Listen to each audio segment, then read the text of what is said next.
A'udzu billahi minasyaitonir rajim. Bismillahirrahmanirrahim. Alhamdulillahi rabbil alamin wassalatu wassalamu ala asyrafil anbiya'i wal mursalin wa ala alihi wa sahbihi ajma'in. Subhanaka la ilma lana illa ma 'allamtana innaka antal alimul hakim. Wala haula wala quwwata illa billahil aliyyil azim.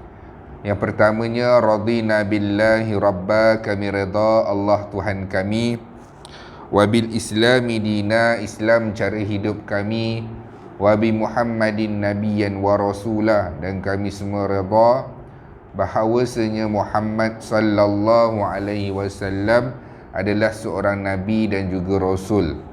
Rabbi yassir wa la tu'assir, fa inna taysir alayka yasir, Rabbi tamim bil khair. Allahumma a'inna ala dzikrika wa syukrika wa husni ibadati.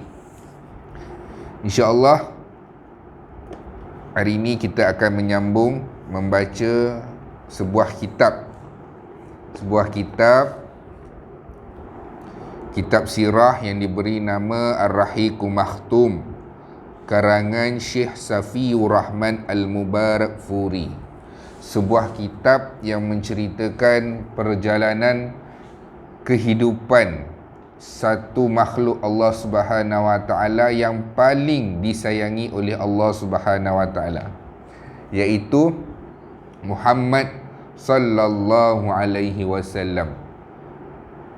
Disayangi oleh Allah Subhanahu Wa Taala kerana apa? Yang pertamanya kerana Muhammad sallallahu alaihi wasallam ini 100% cemerlang dari sudut ibadahnya, 100% cemerlang dari sudut keimanan dan ketaatan kepada Allah Subhanahu Wa Taala.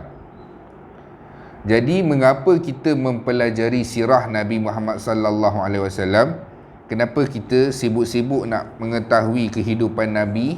Sebab apa? Yang pertamanya adalah untuk kita kenal Nabi dan mewujudkan rasa cinta terhadap Nabi. Ada orang dia cinta kepada anak, isteri, ibu bapa, suami, isteri. Sebab apa? Sebab perasaan tu sampai. Sebab mereka itu adalah yang ada dalam kehidupan kita. Nabi Muhammad sallallahu alaihi wasallam dah meninggalkan kita hampir 1400 tahun lamanya.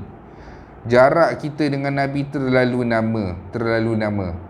Kita boleh sebut sayang kepada Nabi, tapi sayang itu hanyalah sekadar di bibir. Kita boleh cakap cinta Nabi, tapi cinta itu sehari kita nak selawat 100 kali kepada Nabi Muhammad sallallahu alaihi wasallam pun susah. Jadi untuk nak mewujudkan rasa cinta itu adalah dengan mengetahui sirah. Lagi banyak kita mengetahui sirah, bagi banyak kita tahu perjalanan kehidupan Nabi selama 63 tahun, liku-liku hidup Nabi, macam mana Nabi menjalani kehidupan, insya-Allah kita akan mencintai Nabi. Sebab apa? Sebab ada satu pepatah memberitahu, tak kenal maka tak cinta. Jadi kita dah kenal benda tu, dah sayang sesuatu itu, maka kita akan cinta padanya. Jadi insya-Allah kita akan sambung membaca sirah Nabi Muhammad sallallahu alaihi wasallam, kitab yang diberi nama Ar-Rahiqul Makhtum. Pada pertemuan yang dahulu kita dah lihat kisah daripada perang Uhud. Kisah daripada perang Uhud di mana kita melihat Rasulullah sallallahu alaihi wasallam keluar berperang menuju ke Uhud, membuat camp, dan Rasulullah sallallahu alaihi wasallam meletakkan tentera pemanah yang diketuai oleh Abdullah bin Jubair dan bersama dengan 50 tentera pemanah di bukit Jabalur Rummah. Jabalur Rummah itulah Rasulullah sallallahu alaihi wasallam meletakkan tentera pemanah sebagai taktikal, strategi peperangan Nabi Muhammad sallallahu alaihi wasallam untuk menghadapi jumlah tentera yang ramai. Jumlah tentera ketika itu terlalu ramai. 3,000 tentera menentang hampir 700 tentera. Kalau ikutkan dalam perkiraan logiknya, tentera Nabi Muhammad sallallahu alaihi wasallam, tentera Islam awal-awal lagi akan kalah. Jadi Nabi letakkan strategi begitu. Sebab apa? Walaupun Nabi ini seorang Nabi, Nabi Muhammad sallallahu alaihi wasallam, Rasulullah berikhtiar selain daripada berdoa kepada Allah Subhanahu wa taala, Nabi juga berikhtiar memikirkan cara mana untuk memenangkan agama Islam. Dan kita dah lihat dah juga bagaimana perperangan pada pusingan pertama yang melibatkan pemegang-pemegang panji, pemegang-pemegang bendera Quraisy yang mempunyai adik-beradik. Maksudnya yang memegang panji itu adalah keluarga daripada Talha. Keluarga daripada Talha, dia bergilir-gilir memegang panji. Lepas mati seorang, seorang lagi pegang, seorang lagi mati, seorang lagi pegang, sehinggalah panji itu jatuh dan tak ada siapa-siapa pun yang nak ambil. Dan pegang panji ini ataupun bendera dalam peperangan ini adalah lambang kekuatan, lambang kekuatan pasukan. Selagi mana panji itu ataupun bendera itu berkibar di dalam peperangan, selagi itulah tentera-tentera akan rasa motivasi untuk berperang. Sebab apa? Bendera mereka dalam keadaan berkibar. Jadi insya-Allah kita akan teruskan. Pada pertemuan dahulu pun kita dah lihat bagaimana tentera-tentera Islam bersemangat dengan membawa wanita-wanita dalam perperangan. Mereka membawa wanita yang diketuai oleh Hindun, isteri kepada Abu Sufyan, yang mengetuai barisan wanita dalam memberikan semangat kepada tentera-tentera Quraisy.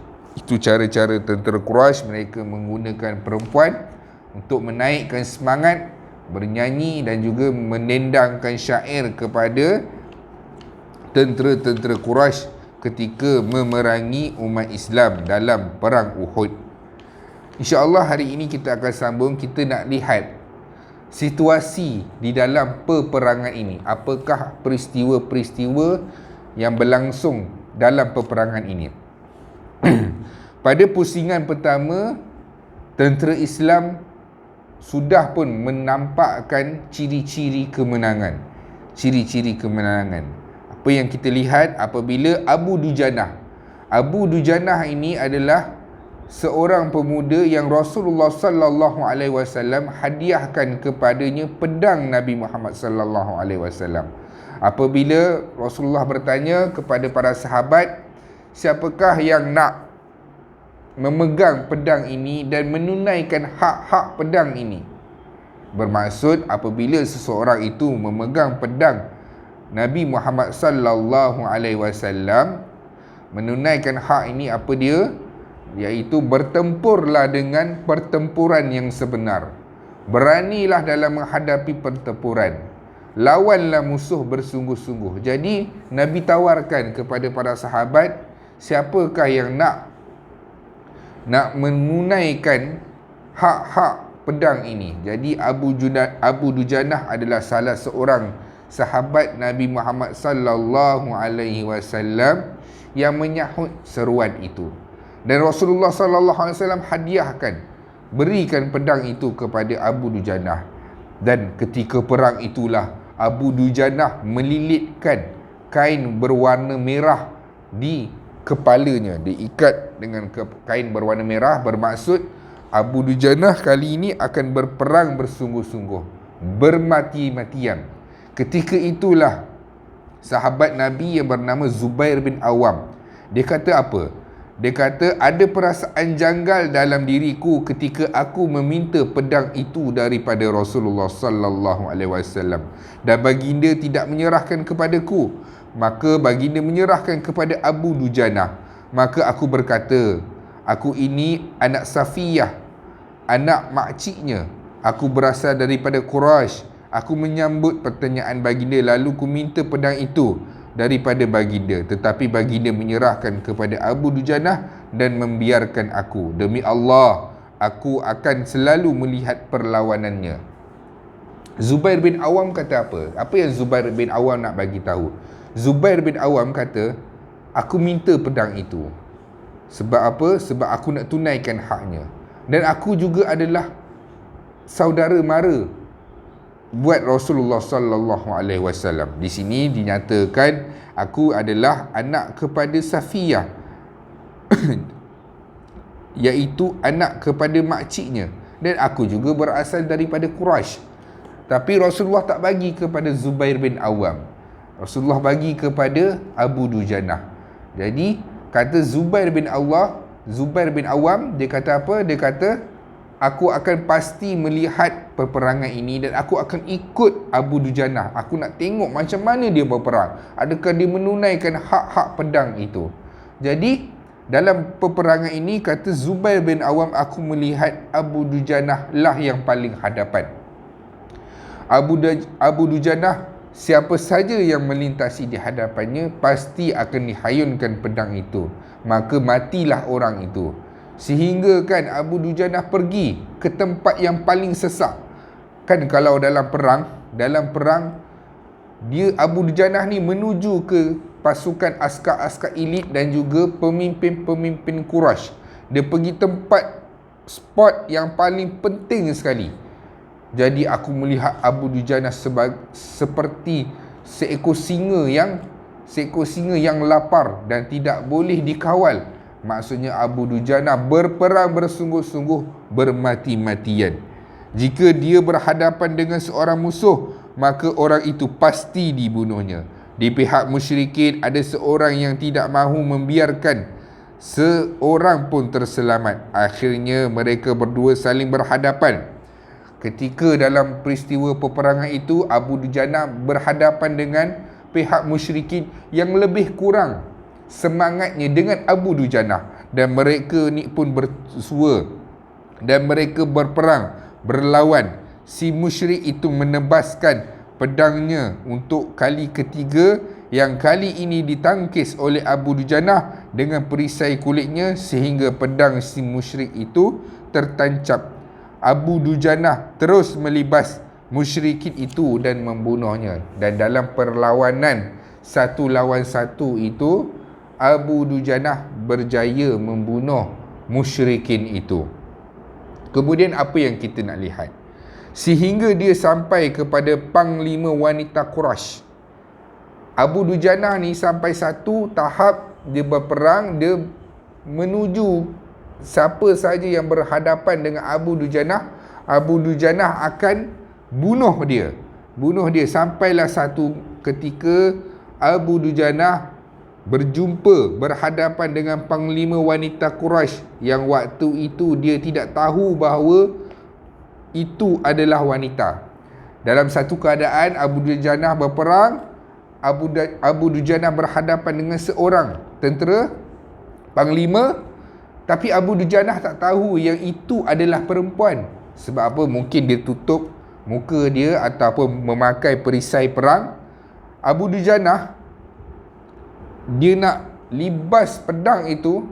Tatkala dia nak libas, dia nampak wajah perempuan. Abu Dujanah pun berkata, aku melihat seorang yang mencakar-cakar orang dengan syair, maka ku hampiri. Tatkala ku hayunkan pedang ke arahnya, dia menjerit. Ternyata dia adalah wanita. Dan disebabkan tentera itu adalah wanita, Abu Dujanah tidak membunuhnya. Sebab apa? Sebab yang pertama, untuk menjaga kemuliaan pedang Rasulullah sallallahu alaihi wasallam, kerana Rasulullah tidak memukul wanita, Rasulullah tidak mencederakan wanita, dan Rasulullah tidak membunuh dan menyakiti wanita. Jadi Abu Dujanah rasa salah. Dia kata, aku tak akan menggunakan pedang Nabi untuk membunuh wanita. Dan sebab itulah Abu Dujanah berkata, maka ku jaga kemuliaan pedang Rasulullah dengan tidak menggunakannya untuk menyerang wanita. Wanita tersebut, siapa dia? Wanita tersebut adalah Hindun binti Utbah. Zubair bin Awam pun berkata, ku lihat Abu Dujanah telah pun menghayunkan pedangnya. nak dekat sampai dah ke muka Hindun bin Utbah, tetapi Hindun ni menjerit, kemudian dia menarik kembali pedangnya, maka dia berkata Allah dan Rasulnya lebih mengetahui. Maksudnya perbuatan dia, kenapa dia tidak membunuh itu adalah disebabkan Allah dengan Rasul lebih tahu. Allah dan Rasul lebih tahu, iaitu berkaitan dengan pedang itu adalah pedang Nabi, dan Nabi tidak memukul dan menyakiti wanita disebabkan kemuliaan pedang Nabi itu. Abu Dujanah tidak menggunakannya untuk membunuh wanita. Dalam sisi ataupun babak perlawanan peperangan ini, Hamzah, kita tengok apa pula cerita Hamzah. Hamzah bin Abdul Muttalib bertarung seumpama singa yang mengamuk, walaupun telah banyak membunuh para pembawa bendera pasukan musyrikin. Dia bukan terbunuh disebabkan kalah berlawan. Pengarang kitab nak bagi tahu Hamzah ini berperang dalam keadaan dia boleh bunuh semuanya, ibarat singa. Siapa saja yang melalui Hamzah, berhadapan dengan Hamzah, jawapannya mati. Hamzah pasti akan membunuhnya. Dan pengarang kitab memberitahu dia bukan terbunuh disebabkan kalah berlawan, tetapi diserang dari belakang pada malam yang gelap. Maksudnya kematian Hamzah, iaitu bapa saudara Nabi Muhammad sallallahu alaihi wasallam, disebabkan oleh tipu daya dan juga pukul belakang. Kita nak tengok macam mana peristiwa Hamzah ini mati dalam peperangan Uhud. Yang pertama sekali, pembunuhan Hamzah itu dilakukan oleh Wahsy bin Harb. Wahsy bin Harb ni siapa? Wahsy bin Harb ini adalah hamba kepada Jubair bin Mut'im. Wahsy bin Harb ini adalah seorang pemuda di kalangan hamba. Dia ini pandai melembing. Dia pandai melembing ataupun pandai menombak. Maksudnya dia pandai menombak dan mahir menggunakan tombak. Jadi ketika dahulu pakcik kepada Jubair bin Mut'im ini, iaitu Saimah bin Adi, telah terbunuh dalam perang Badar. Maksudnya pakcik kepada Jubair bin Mut'im ni, Saimah ni, dah mati dah masa perang Badar dulu.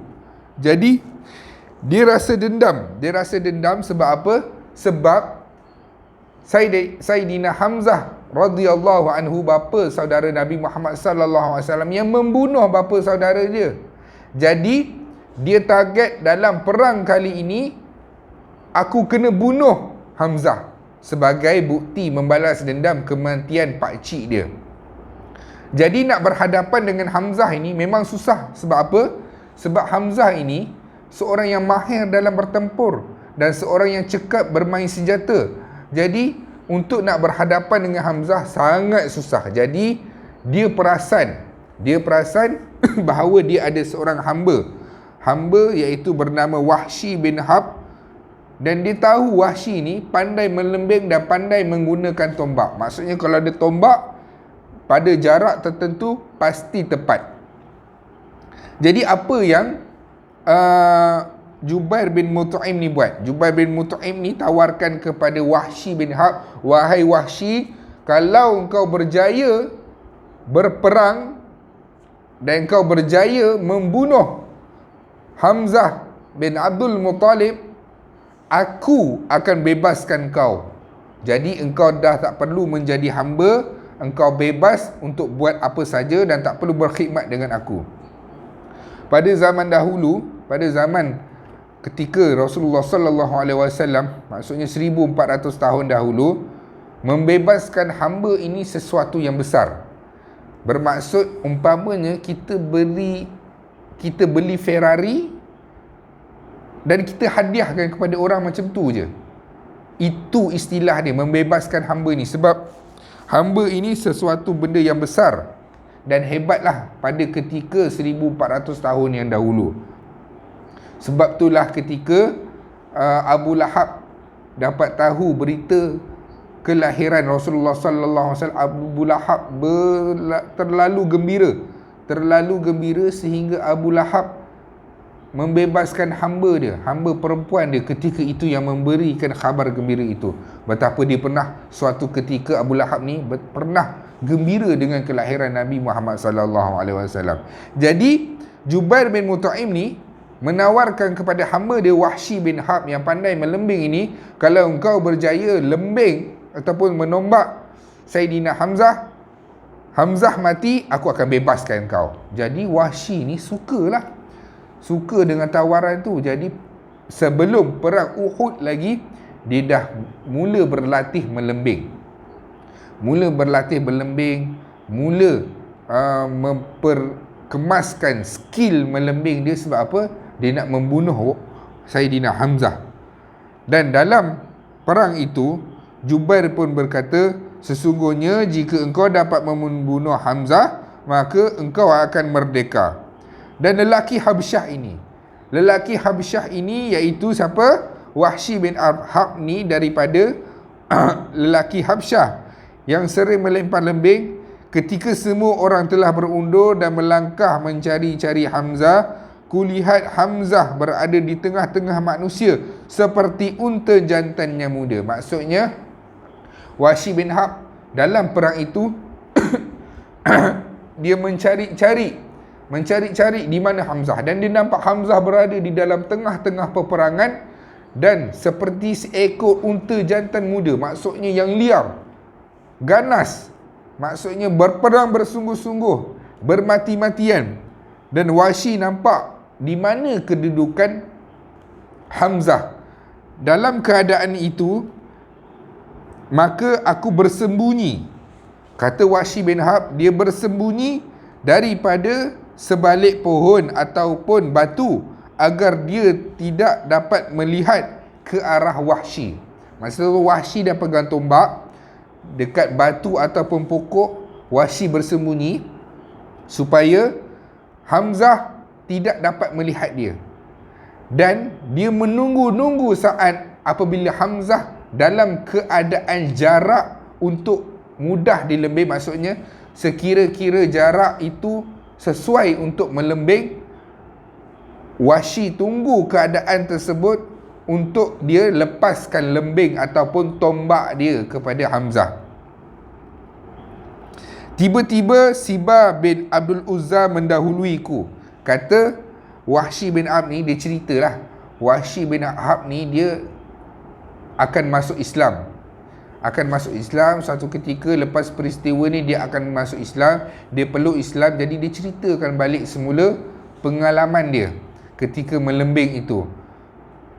Apa yang Wahsy bin Harb kata, waktu aku tengah tunggu nak melembing, nak menombak Hamzah, tiba-tiba seorang lelaki daripada Quraisy iaitu Sibah bin Abdul Uzza mendahuluiku untuk menghampirinya.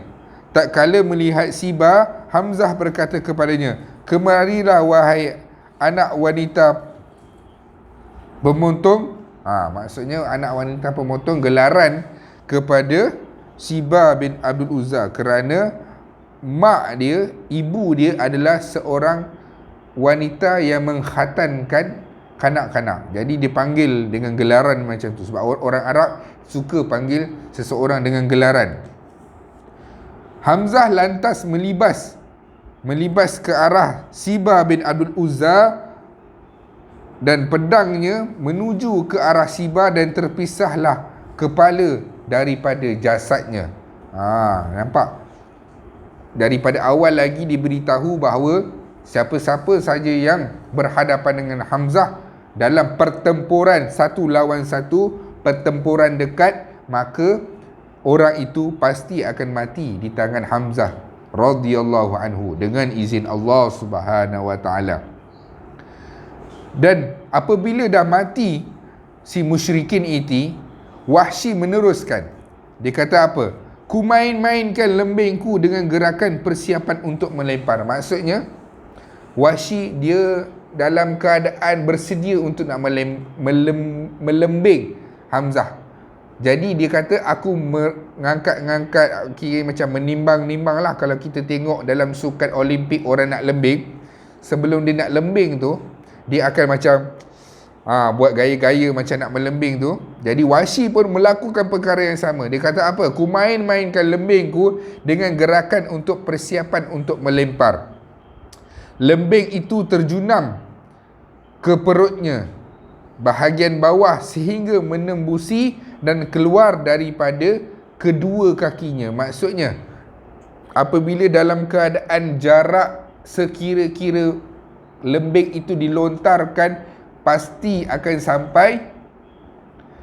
Wahsy pun membuat gaya macam nak membuat gaya untuk bersedia, dan dia pun menombak Hamzah, dan terkena lembing itu kepada Hamzah, terjunam di perut Hamzah, tembus dan keluar di antara kedua kakinya. Kata Wahsy, Hamzah masih mencuba untuk berjalan ke arahku, walaupun dengan badan terhuyung-hayang, sehingga akhirnya dia terjatuh ke tanah. Ku biarkan dirinya dengan lembingku hingga dia mati. Maksudnya Wahsy biar dulu Hamzah dah terjatuh tu betul-betul mati, barulah Wahsy pergi menuju ke Hamzah dan dia cabut lembing dia. Selepas itu barulah aku menghampiri dan ku ambil lembingku, kemudian aku kembali ke markas pasukan. Dia niat dia dalam peperangan itu hanya untuk membunuh Hamzah, sebab tawarannya terlalu istimewa. Jubair bin Mut'im menawarkan kebebasan, kemerdekaan buat Wahsy. Dia berjaya. Lalu dia balik dah. Lepas dia bunuh Hamzah, dia balik ke markas tentera-tentera musyrikin. Aku duduk-duduk di sana kerana aku tidak mempunyai keperluan terhadap yang lain. Wahsy kata keperluan dia hanya untuk membunuh Hamzah saja. Aku membunuh hanya agar aku merdeka. Maka ketika itu aku sampai ke Mekah dan aku pun dimerdekakan. Dan dalam riwayat yang lain, selepas ketika itulah barulah Wahsy mendapat hidayah, dan Wahsy daripada Habsyah ini, lelaki Habsyah ini, dia pun masuk Islam. Dia telah menceritakan kepada sahabat bagaimana dia membunuh Hamzah pada sesuatu ketika dahulu, dan dia sangat menyesali keadaan tersebut. Dan apabila dia masuk Islam, dialah menjadi sahabat Rasulullah sallallahu alaihi wasallam yang paling taat dan juga yang paling menegakkan Islam dan membantu agama Allah Subhanahu wa taala. Selesai peristiwa Abu Dujanah dan juga kematian singa Allah iaitu Hamzah bin Abdul Muttalib. Dan kematian Hamzah ini sangatlah ditangisi oleh Rasulullah sallallahu alaihi wasallam. Nabi sedih sebab apa? Hamzah ini adalah lambang kekuatan orang Islam. Sebab itu Rasulullah suka dengan keislaman Hamzah dan juga keislaman Umar Al-Khattab radhiyallahu anhu. Sebab apabila keislaman dua inilah, maka ketika itulah juga orang-orang Quraisy menjadi rasa bimbang sedikit terhadap orang Islam, kerana mereka orang Islam dijaga oleh Hamzah dan juga Umar Al-Khattab radhiyallahu anhu. Dan sejak daripada itulah tak ada siapa pun berani nak mencederakan ataupun menyakiti orang Islam sesuka hati, kerana Hamzah dan juga Umar iaitu orang yang gagah dalam berperang dan juga kuat dari sudut tenaganya, telah menjaga orang Islam pada waktu tersebut. Jadi apabila Hamzah ini meninggal, lagi-lagi Hamzah ini adalah bapa saudara Nabi Muhammad sallallahu alaihi wasallam, Nabi sangat sedih. Nabi sangat sedih dengan kematian Hamzah, sehingga Hamzah ini digelar sebagai naqib kepada orang-orang yang syahid. Maksudnya dia adalah ketua kepada para syuhada apabila dibangkitkan di padang mahsyar oleh Allah Subhanahu wa taala nanti. Dan kita akan lihat seterusnya kita akan lihat tentera Islam menguasai keadaan. Walaupun ada kerugian besar yang menimpa orang Muslim sebab terbunuhnya Hamzah radhiyallahu anhu, tentera Islam tetap mampu menguasai keseluruhan peperangan tersebut. Pada hari itulah Abu Bakar, Umar, Ali bin Abi Talib, Zubair bin Awam, Mus'ab bin Umair, Talha bin Ubaidillah, Abdullah bin Jashi, Sa'ad bin Mu'az, Sa'ad bin Ubadah, Sa'ad bin Rabi', Anas bin Nadar dan yang lain-lainnya bertarung dengan semangat yang kuat dan mengalahkan kekuatan musyrikin. Pada pusingan pertama, walaupun Hamzah telah pun wafat, tentera Islam tetap bersemangat dan menunjukkan tanda-tanda positif untuk kemenangan. Dan kita akan tengok seterusnya siapa lagi sahabat Nabi, iaitu Hanzalah bin Amir. Hanzalah ini menarik kisahnya sehingga kan kumpulan Rabbani pun ada buat nasyid berkaitan dengan Hanzalah. Boleh tengok nasyid tersebut dan dengar apa kisah di sebalik Hanzalah itu. Salah seorang pahlawan yang tidak peduli risiko pada hari peperangan tersebut adalah Hanzalah. Hanzalah namanya adalah Hanzalah bin Abu Amir. Abu Amir ayahnya adalah Sirahib yang disebut sebagai fasik. Nampak ya? Anak dia adalah pejuang Islam dan bapanya iaitu Sirahib yang disebut juga sebagai fasik yang baru sahaja kita bincangkan sebelum ni. Kita dah tengok dah bapa dia Abu Amir. Awal-awal perang tu Abu Amir ni jadi penghasut kepada orang-orang musyrikin. Dia pergi hasutnya tentera Islam. Bukan sahaja Abdullah bin Ubay bin Salul, Abu Amir pun turut memainkan peranan yang sama untuk menghasut. Begitulah dalam perang dalam perang Uhud ini, dalam peperangan itu ada musuh ada saudara di pihak musuh, ada saudara di pihak tentera Islam dan mereka saling berperang kerana untuk menegakkan agama Allah. Walaupun ada pertalian saudara, ketahuilah bahawa kita kena mendahulukan Allah Subhanahu Wa Taala. Kalau saudara kita itu memerangi Islam, dalam keadaan dia memerangi dengan Islam dengan keras, maka kita yang Islam kena memeranginya walaupun dia adalah orang ataupun saudara mara kita.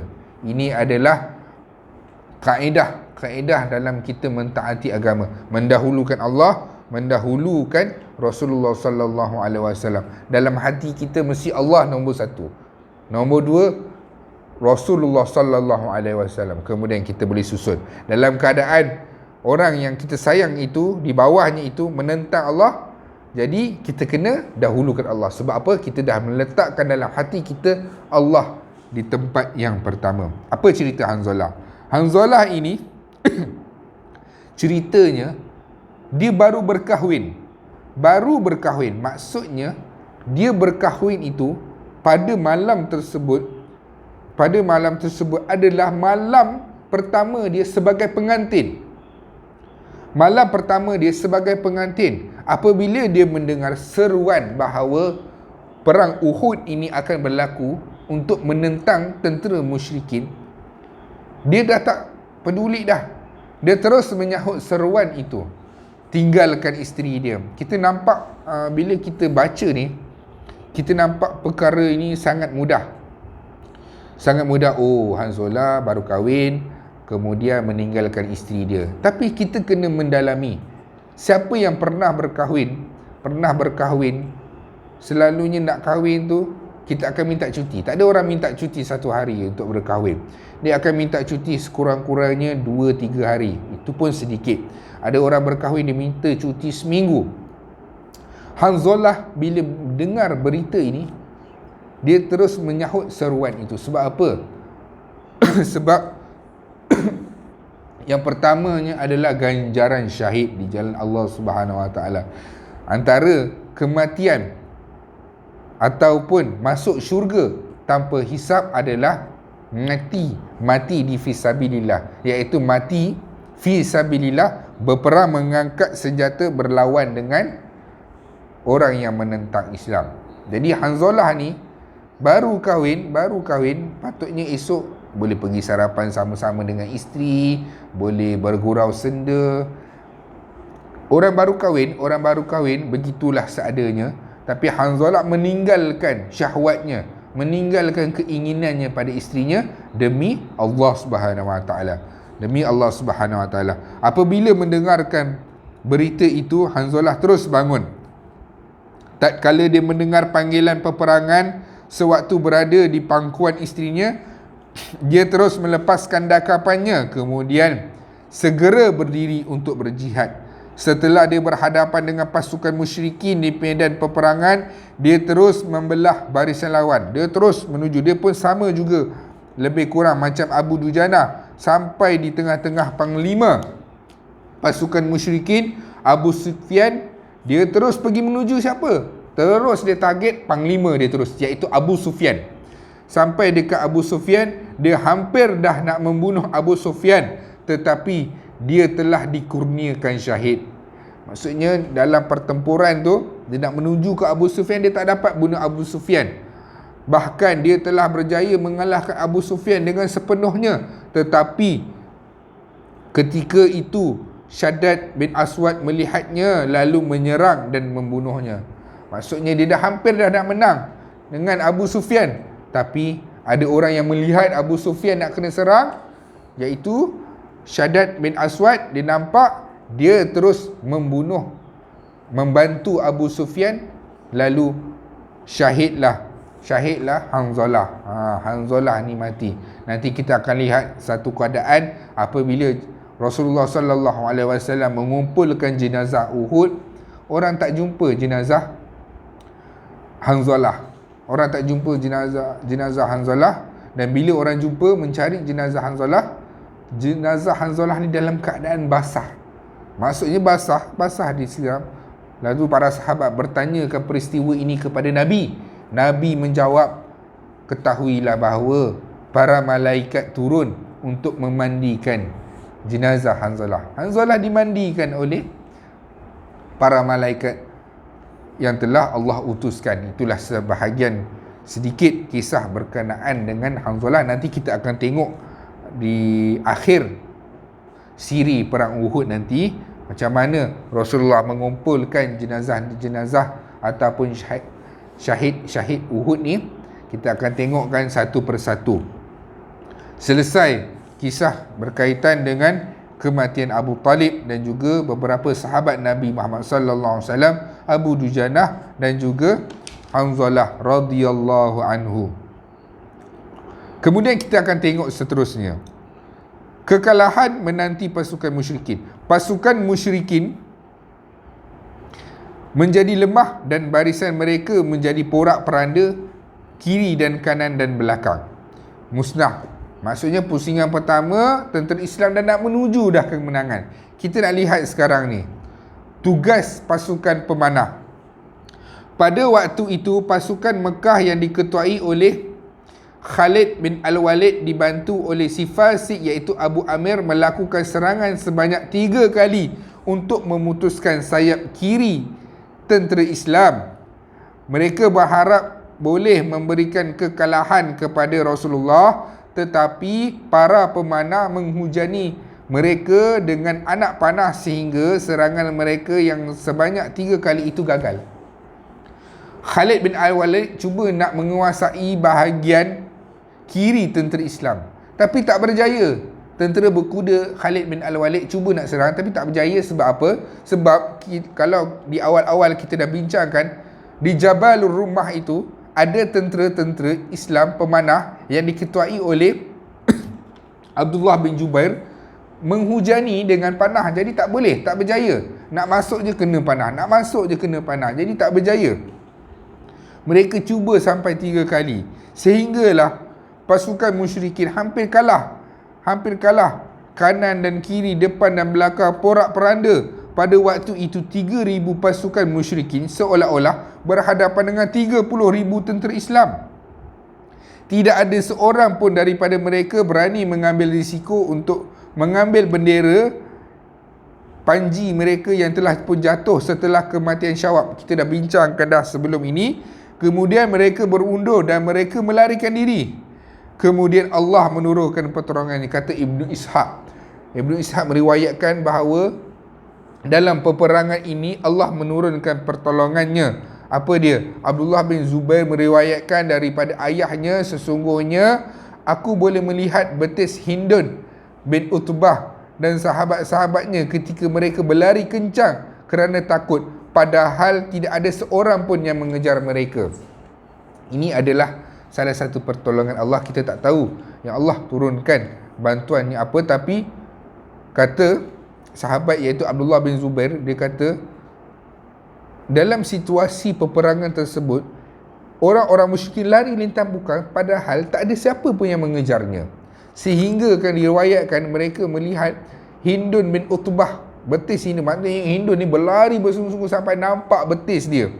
Sahabat-sahabat ketika itu berlari kencang kerana takut, padahal tidak ada seorang pun yang mengejarnya. Maksudnya Hindun dengan sahabat-sahabatnya lari dalam keadaan tak ada siapa pun yang mengejarnya.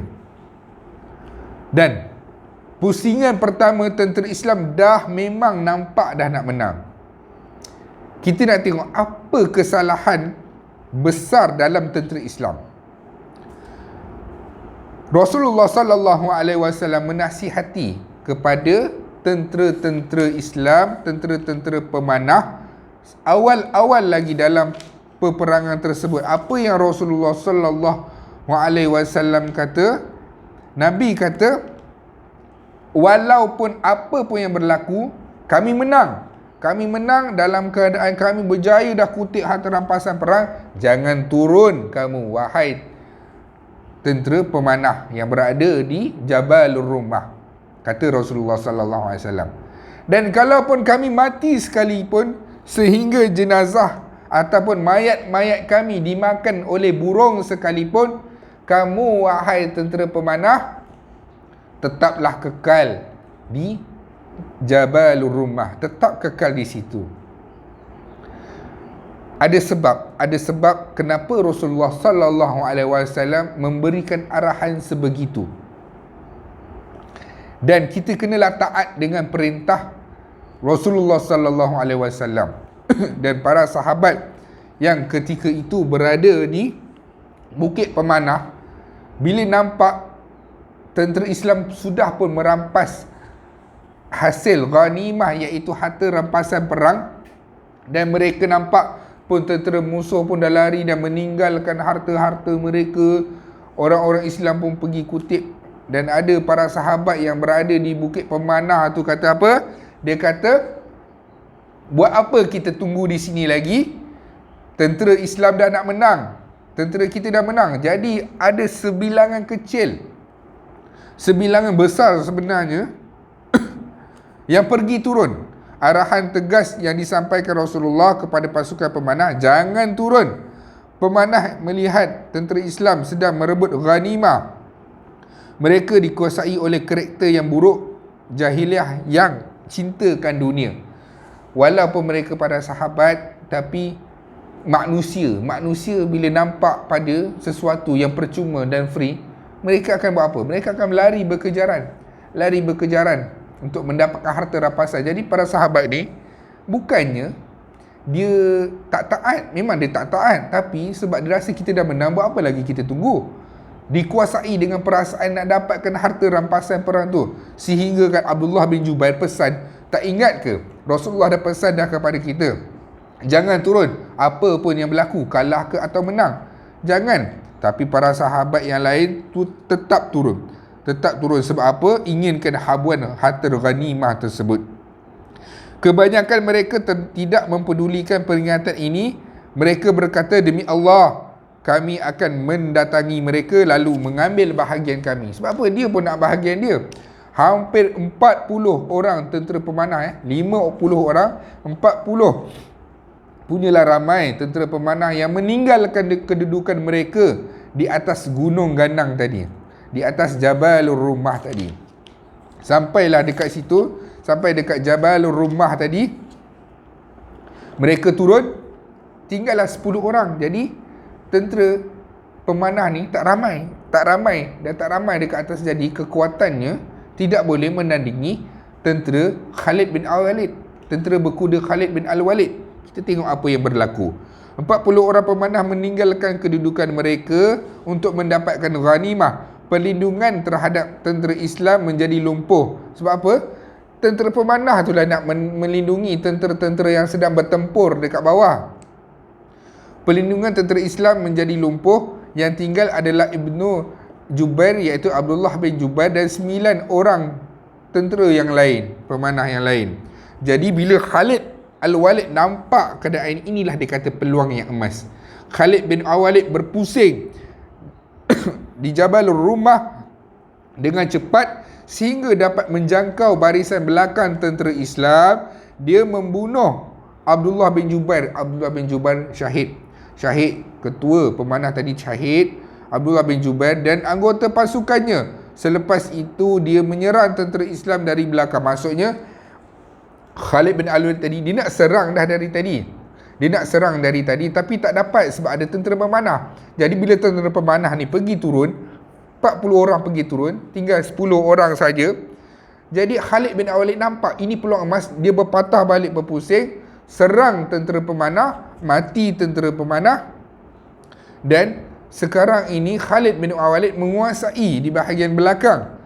Selepas itu dia menyerang orang Islam dari belakang dan dia menjerit dengan kuat sehingga orang musyrikin mengetahui adanya perkembangan terbaru dan mereka berpatah balik. Habis dia membunuh tentera-tentera yang berada di Jabal Rumah, Khalid ni berteriak sehingga kan yang lari tadi, yang musyrikin yang lari tadi tu, dia dengar, oh ini ada berita baru ni. Ada berita baru, rupanya kita dah punya bantuan dah berjaya. Jadi yang belah hadapan tadi, yang dah lari tadi tu, pergi patah balik untuk serang. Dan Khalid bin Al-Walid punya tentera ada di sini. Tentera Islam yang di tengah-tengah ini jadi terperangkap. Dan peristiwa itu menjadi berkecamuk. Jadi tentera Islam dalam keadaan genting. Kita tengok apa yang berlaku. Seorang wanita musyrik iaitu Amrah bin Al-Qamah mengangkat kembali bendera pasukan musyrikin yang jatuh tadi itu, diangkat balik. Jadi yang melihat pun menjadi semangat. Berkumpullah mereka semua untuk menyerang tentera Islam dan berperang kembali dengan semangat yang tinggi. Tentera Islam terkepung di hadapan dan di belakang. Maksudnya tentera Islam di tengah, hadapan belakang, semuanya hentam tentera Islam. Dan ketika itulah kita tengok apa yang berlaku. Dan ketika itulah tumpuan terus diarahkan kepada siapa? Kepada satu batang tubuh, iaitu Muhammad bin Abdullah sallallahu alaihi wasallam. Sebab apa? Matlamat utama dan yang terakhir adalah membunuh satu orang, iaitu siapa? Muhammad bin Abdullah sallallahu alaihi wasallam. Sebab apa? Dengan matinya Muhammad ini, maka Islam akan terlumpuh. Moral tentera Islam pun akan turut jatuh. Maksudnya Islam pun akan jatuh. Jadi mereka tumpukan, serangan itu tertumpu kepada Muhammad sallallahu alaihi wasallam. Kita tengok apa yang berlaku apabila dikepung itu. Sikap berani Rasulullah menghadapi situasi cemas. Rasulullah ada dua pilihan. Yang pertama, lari ke Bukit Uhud, ataupun kedua, panggil sahabat untuk bentuk pertahanan. Pertama, baginda boleh menyelamatkan dengan cara bersama dengan sahabat untuk pergi menuju ke Bukit Uhud. Sebab apa? Nabi membelakangi Uhud. Jadi itu salah satu pertahanan Nabi. Kalau apa-apa berlaku, boleh berundur dan pergi menuju ke Bukit Uhud. Dan kedua, baginda boleh membahayakan dirinya dengan memanggil sahabat untuk berkumpul di sekelilingnya. Tapi bahayanya sebab apa? Sebab bila Nabi bersuara, musuh boleh tahu kedudukan Nabi Muhammad sallallahu alaihi wasallam. Namun baginda tetap memanggil para sahabat dengan membahayakan diri baginda sendiri dalam situasi genting ini. Memang benar orang-orang musyrikin mengetahui pun kedudukan baginda akibat seruan tersebut. Oleh itu mereka terlebih dahulu sampai kepada baginda sebelum orang-orang lain sampai. Kita tengok apa yang berlaku dalam situasi genting ini, yang kucar kacir ini. Dan peristiwa kucar kacir inilah hampir membuatkan Rasulullah sallallahu alaihi wasallam wafat dan boleh membuatkan Rasulullah terbunuh disebabkan kekalutan peristiwa genting ini. Sebahagian daripada kelompok ini lari ke Madinah. Masa dalam keadaan perang tu ada juga tentera Islam yang lari untuk ke Madinah untuk menyelamatkan diri. Sebab apa? Berkecamuk, dah tak tahu dah susunan peperangan itu, barisan peperangan itu telah hancur. sebahagiannya melarikan diri ke puncak gunung. Ada yang lari ke Madinah, ada yang lari ke puncak gunung. Kelompok yang lain memilih untuk kembali berperang. Barisan bahagiannya bercampur dengan orang-orang musyrikin. Bercampur. Akibatnya sebahagian Muslim membunuh Muslim yang lain. Punyalah, ialah bayangkan dah berkecamuk tu, dah berperang, dah kalut dah tu, sampaikan terlibas, orang Muslim pun terlibas dengan orang Muslim yang lain. Demi Allah, dalam peristiwa ini kita melihat Abu Huzaifah melihat ke sana kemari dan dia mendapati ayahnya ada di bahagian hadapan. Lalu dipanggil, "Wahai hamba Allah, ayahku, ayahku." Dalam situasi demikian, mereka tidak boleh menghindar daripada aksi saling membunuh. Mereka akhirnya terbunuh ayahnya, dan Huzaifah hanya boleh berkata, "Semoga Allah mengampuni kamu." Dalam kekalutan tu, Huzaifah nampak ayahnya telah dilibas oleh orang Islam yang lain. Dipanggil, "Itu adalah ayahku." Sampailah ayah dia telah mati. Dan apabila selepas perang itu, dalam peristiwa ini, Rasulullah sallallahu alaihi wasallam sebetulnya ingin membayar diat untuk kematian ayahnya, iaitu sebagai ganti rugi. Tapi anak Huzaifah ini menyedekahkan. Dia kata, "Tak apalah, sedekahkanlah diat ini untuk kepentingan muslimin." Itu adalah beberapa peristiwa dalam kekalutan itu, sampaikan kita orang Islam pun tak perasan yang dia terbunuh orang Islam yang lain. Dan antara yang terlihat peristiwa itu adalah anak Huzaifah ni nampak ayah dia dilibas oleh tentera Islam juga, dan ayah dia mati. Dan Rasulullah ingin nak menggantikan dengan gantian diat, tapi dikata tak apa, berikanlah semua diat ini kepada keperluan agama Islam, untuk kepentingan agama Islam. Mereka mendengar sebuah teriakan, sesungguhnya Muhammad telah dibunuh. Minda dan semangat juang mereka menjadi lemah. Apabila dengar suara teriakan, ada orang menjerit, "Muhammad dah mati, Muhammad dah mati, Muhammad dah mati." Jadi para sahabat yang dengar ni, dia rasa tak semangat. Bila kita dengar orang yang kita sayang, pemimpin kita Rasulullah, ada orang sebut berteriak, "Muhammad dah mati, Muhammad dah terbunuh." Jadi ada sahabat yang tak semangat, terdiam sehingga memegang senjatanya pun terlepas daripada tangannya. Sebahagiannya lagi berfikir menjalinkan hubungan dengan Abdullah bin Ubay, iaitu si munafik itu, agar menjamin keselamatan. Ada yang sampai terfikir nak bersama dengan Abdullah bin Ubay bin Salul supaya apa? Abdullah bin Ubay boleh menjamin keselamatan mereka. Apa kata Anas bin Nadir? Anas bin Nadir berkata, "Apakah yang kamu tunggu?" Tentera Islam kata, "Rasulullah telah terbunuh." Anas pun memberitahu, "Apakah yang akan kamu lakukan dalam hidup setelah ini? Bangkitlah dan matilah di atas apa yang Rasulullah telah mati." Maksudnya Anas bagi semangat. Kalau Rasulullah mati sekalipun, kita berjuang dan mati macam mana perjuangan Rasulullah ini. Itu yang diucapkan oleh Anas bin Nadir. Selepas itu dia melangkah maju sehingga bergabung dengan Sa'ad bin Muaz.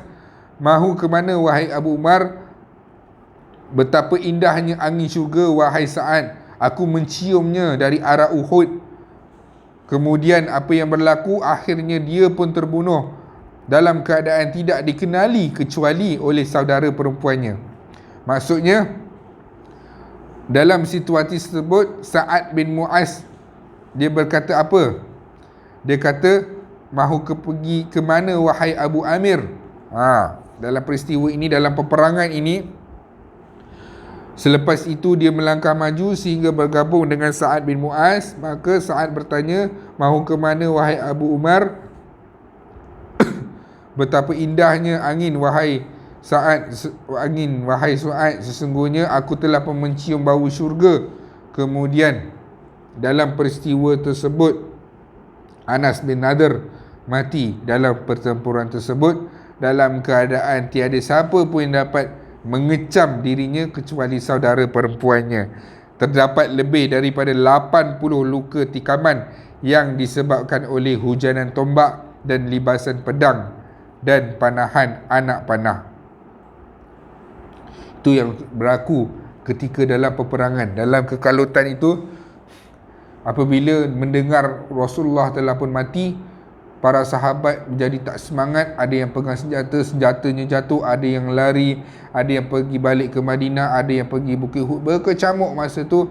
Ada yang berfikir untuk bergabung dengan Abdullah bin Ubay bin Salul supaya dapat jaminan Abdullah bin Ubay bin Salul dan tidak mati.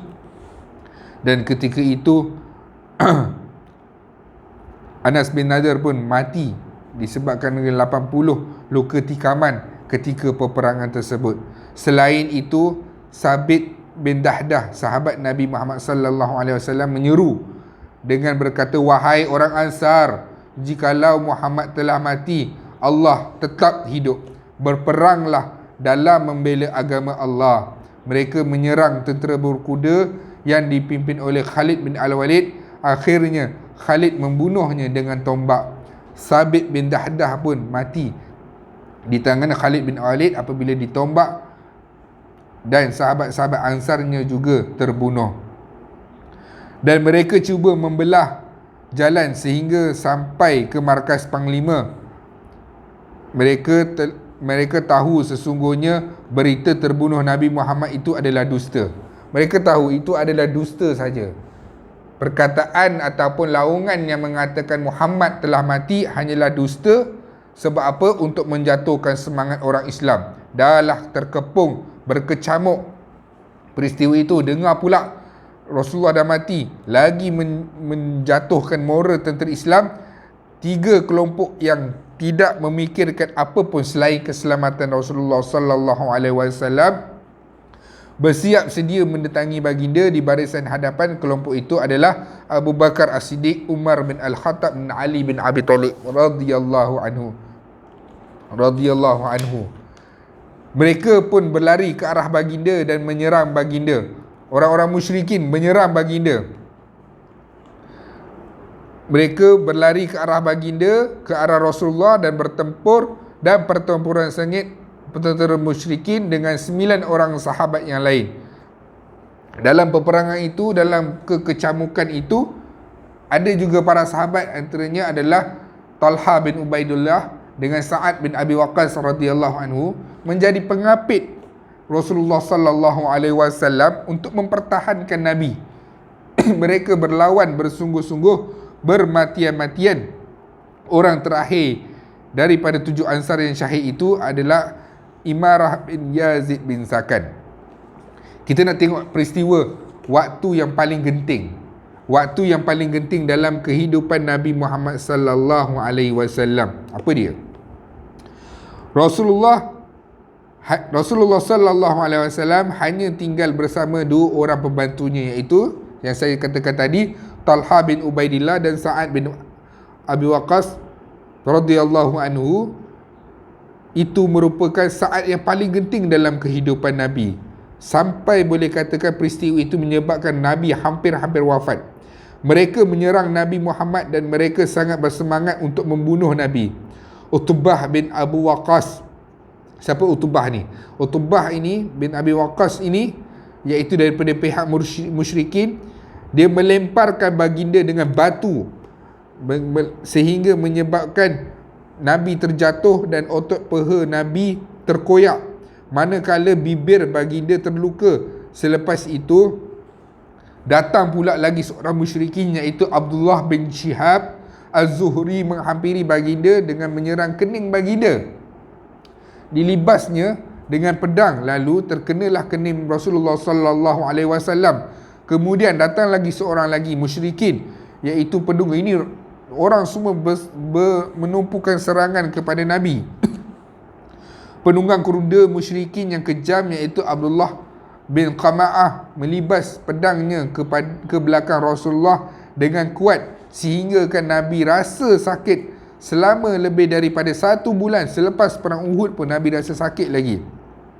Dan 2 keping mata rantai daripada topi besi Nabi dalam peperangan itu terkoyak dan menusuk pipi baginda.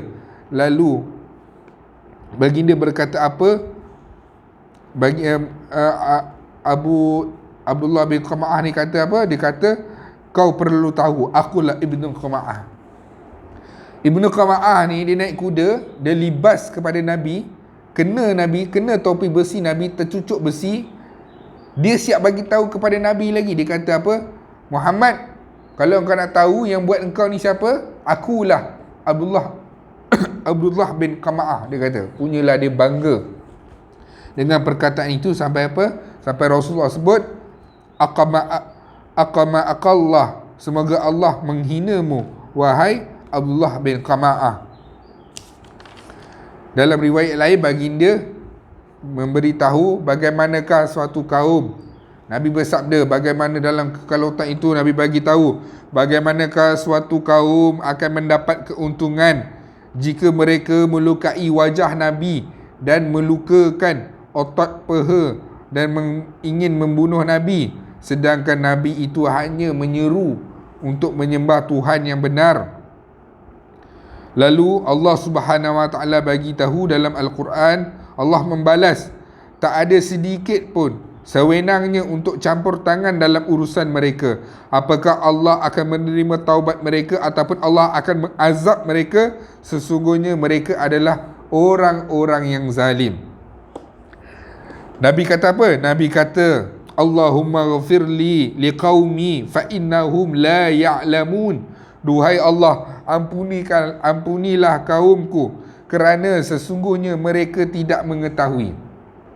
Nabi kata bagaimanakah seseorang kaum dapat membunuh, mencederakan, membasahkan Rasul mereka dengan darah dan menyakiti Rasul mereka, menyakiti Nabi mereka, sedangkan Nabi itu hanya menyeru kepada Tuhan yang benar.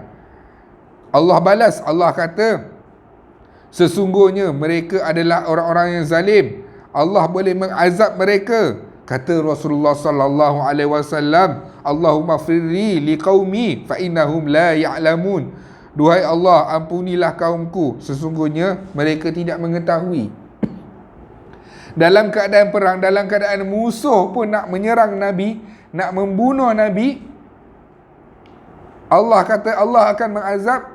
Nabi kata apa? Nabi kata, ya Allah, janganlah azab mereka, sesungguhnya mereka tidak mengetahui. Maksudnya mereka tak tahu Islam, mereka tak tahu adanya kematian, mereka tak tahu ada syurga, ada neraka, mereka tak tahu bahawa yang layak disembah hanyalah Allah. Mereka tidak tahu, mereka belum disampaikan ilmu. Walaupun hakikatnya Nabi dah berdakwah, tapi Nabi kata mereka tak tahu. La ya'lamun, mereka tidak mengetahui. Ampunkanlah mereka ya Allah. Dalam keadaan perang pun, orang dah balas jahat dengan Nabi, Nabi balaskan dengan kebaikan. Itulah satu-satunya akhlak Nabi yang semakin pupus, iaitu membalas kejahatan dengan kebaikan. Sa'ad bin Abi Waqqas dan Talha bin Ubaidillah berdiri dengan sikap kepahlawanan yang teguh dan terus bertarung. Sedangkan tentang Talha bin Ubaidillah, Nasa'i meriwayatkan daripada Jabir kisah tentang kepungan pasukan musyrikin terhadap Rasulullah sallallahu alaihi wasallam. Kemudian Talha berlawan hampir dengan 11 orang. Tangannya tertebas, lalu jari-jarinya putus. Apa yang dikatakan Talha, nikmati sajalah sakit ini. Sebab apa? Biarkanlah jari itu putus, kerana ia putus di jalan Allah Subhanahu Wa Taala. Punya semangat sahabat radhiyallahu anhu. Talha mendapat 39 luka pada peperangan Uhud dan 35 luka. Bahkan ada jari-jarinya yang lumpuh, iaitu mula daripada jari telunjuk sampai jari kelingking. Ada jari-jarinya yang tak boleh nak bergerak lagi. Dan Rasulullah puji Talha bin Ubaidillah di dalam peperangan ini. Dia yang paling pertama melindungi Rasulullah sallallahu alaihi wasallam. Dalam keadaan berkecamuk itu, dia dapatkan Rasulullah untuk nak melindungi Nabi. Apa kata Nabi Muhammad sallallahu alaihi wasallam? Nabi kata, man ahabba an yanzura ila syahid, siapa yang ingin melihat seseorang yang syahid yang berjalan di tengah-tengah manusia, falyanzur ila Talha bin Ubaidillah, maka lihatlah Talha bin Ubaidillah.